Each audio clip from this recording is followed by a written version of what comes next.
ನಮ್ಮ ನಂಬಿಕೆಗೆ ಆಗುವ ಪರಿಶೋಧನೆಯು ತಾಳ್ಮೆಯನ್ನು ಉಂಟು ಮಾಡುತ್ತದೆ. ನಮಗಿರುವ ನಂಬಿಕೆಯು ಶೋಧಿಸಲ್ಪಡುತ್ತದೆ.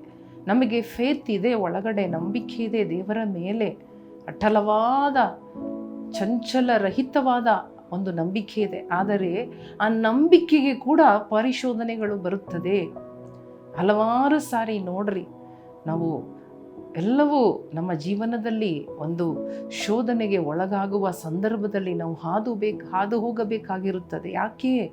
ಆ ನಂಬಿಕೆಗೆ ಶೋಧನೆ ಆಗುವಾಗ ನಮಗೆ ತಾಳ್ಮೆ ಬರುತ್ತದೆ, ಸಹನೆ ಬರುತ್ತದೆ.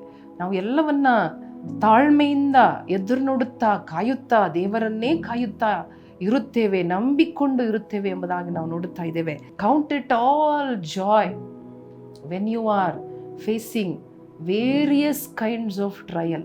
ನೋಡ್ರಿ, ಗಮನಿಸ್ರಿ, ನಾನಾ ವಿಧವಾದ ಕಷ್ಟಗಳು, ವೇರಿಯಸ್ ಕೈಂಡ್ಸ್ ಆಫ್ ಟ್ರಬಲ್. ಒಂದಲ್ಲ, ಎರಡಲ್ಲ, ಒಂದು ವಿಧವಾದದಲ್ಲ, ಎರಡು ವಿಧವಾದದಲ್ಲ, ನಾನಾ ಕಷ್ಟಗಳು ನಮ್ಮ ಮೇಲೆ ಬರುವಾಗ ತಿಳಿದುಕೊಳ್ಳ್ರಿ, ಈ ರೀತಿ ಎಣಿಸಿಕೊಳ್ಳ್ರಿ, ನಿಮ್ಮ ನಂಬಿಕೆಗೆ ಇದು ಆಗುವ ಶೋಧನೆ, ಇದರಿಂದ ನಿಮಗೆ ತಾಳ್ಮೆ ಬರುತ್ತದೆ.